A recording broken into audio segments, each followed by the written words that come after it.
Hi, my name is Emily Boucher, and today I'm going to be teaching you how to access a Port-a-Cath.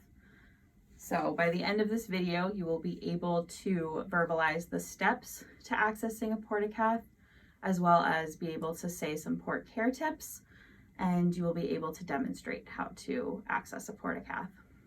So we have our little patient set up right here. When we would go in the patient room, we really want to make sure to maintain as sterile of an environment as possible. So we would start out by placing the stop, do not enter sign on the patient's door, as well as closing the door and the curtain to maintain as much sterility as possible, depending on if the patient's in a private room or in a double room. We would then use our appropriate cleansing wipes, so Sani wipes or Clorox wipes, to clean the area where we're going to be placing the sterile kit itself. Our port kit is made up of the sterile kit, and then the port needle comes separately. So I'm going to go ahead and open up my port kit and remove all the contents and set them in front of me. I would make sure that I am masked as well as the patient. I would place the mask that comes in the kit on the patient. If there were any visitors in the room, I would ask them either to step it out, or if it would be more appropriate for them to stay in the room, I would ask them to also be masked.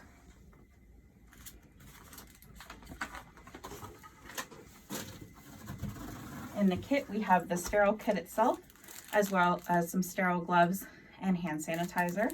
I'm going to set these to the side for now. When I open up my sterile kit, I want to open it so that the flap is going to go, the first flap that I open is going to be facing away from me. And as I unroll it, I will just grab the very outside edges of my sterile kit and open it, and everything will be facing towards me. Now I can carefully open up my port needle and drop it onto my sterile field without touching the needle or the sterile field itself.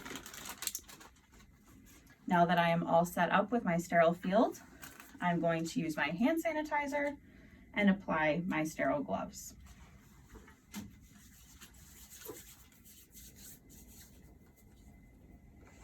I'm going to open my sterile gloves to the side of my sterile kit. These sterile gloves, when you open them, they let you know which side is for your left and which side is your right, so you can have the correct orientation. I'm again going to grab the very outside edges to open my sterile gloves, and then I'm going to don my sterile gloves using proper technique. I'm going to start with my right side, grabbing just the very edge and slipping my hand into the glove. And then I'm going to take this gloved hand, place it inside the cuff of the left hand, and then slip that over my left hand.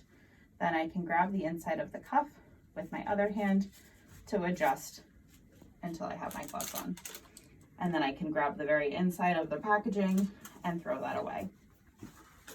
Now that I am sterile, I can fully open up my sterile kit and assess the contents. So working from left to right, I have my sterile drape, my chlorhexidine scrub, my skin prep, and my bio patch for when I put the dressing on. The bio patch is a CHG impregnated disc, which helps to collect any bacteria that may collect around the site of the dressing and prevent it from going into the bloodstream itself. I have some sterile gauze if I needed it, a clave, my flush, some extra dressing supplies, and then the dressing itself, as well as some Mastisol, which we can use to help further secure the dressing to the patient. To start, I'm going to prep my needle. Port needles are a special type of needle. They are what we call a Huber needle, and they go into the patient at a 90-degree angle and have these little wings to help us to stabilize the needle, as well as extension tubing. I'm going to first apply the clave attach the clave to the extension tubing of my Huber needle.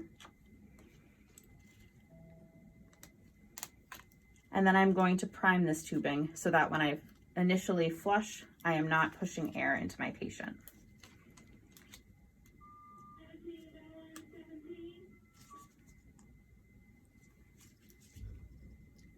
And now I can see that there's saline and it has all been primed.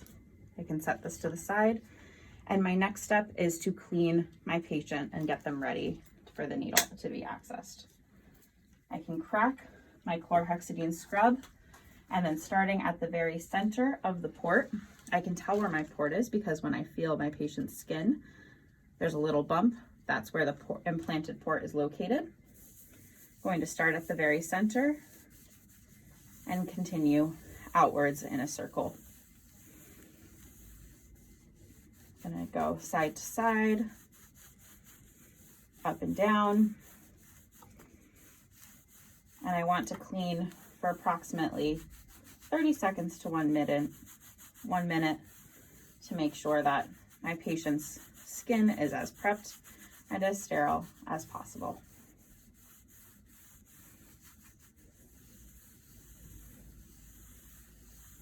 Okay, now that I have finished cleaning my patient's skin, I'm going to set my ChloraPrep to the side, and now I'm going to prepare my patient with the sterile drape.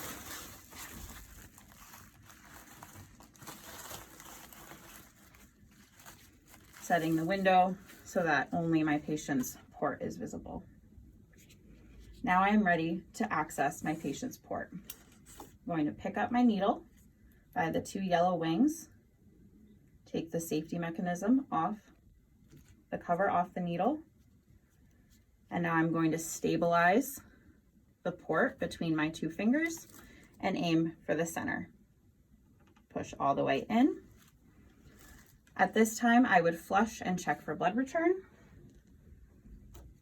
And then I can remove the sterile drape carefully around the flush and set that to the side.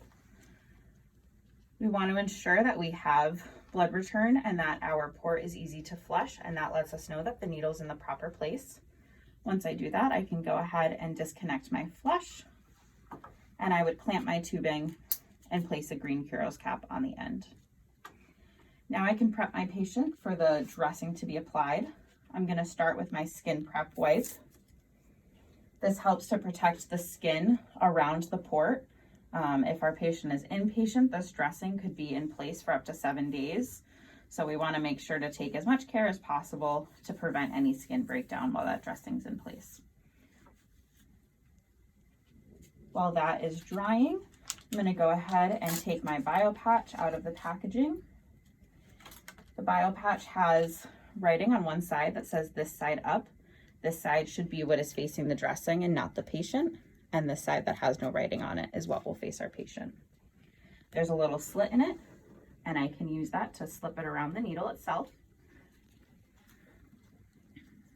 And that is how it should sit between the patient's skin and the needle. So any bacteria that could potentially get here will just be collected in this little disc rather than going into the port itself.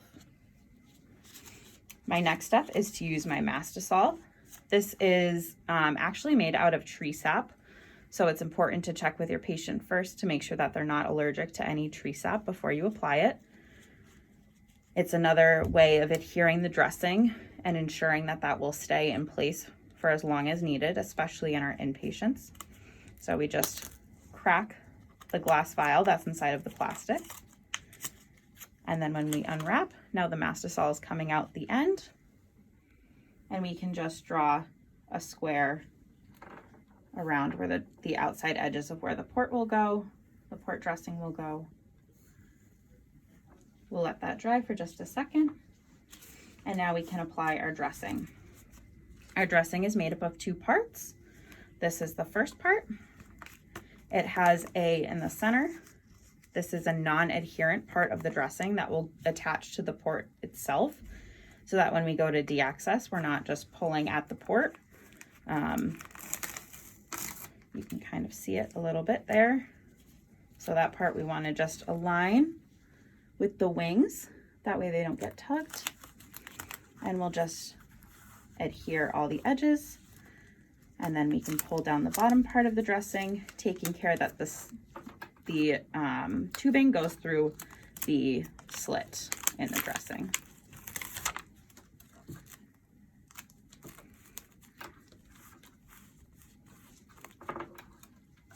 We can now take our second part of the dressing and slip it underneath where that slit is so that the dressing is fully enclosed. There's a label that comes with our dressing. I'm going to put the date rather, the gauge, so it's a 20 gauge, 3/4 inch, my initials, and there is positive blood return. And peel this sticker off and place that onto my dressing. So now I can see exactly the day that it was accessed, who accessed it, the gauge and length of the needle, and that there is positive blood return, so that we know when it is due to be reaccessed in 1 week.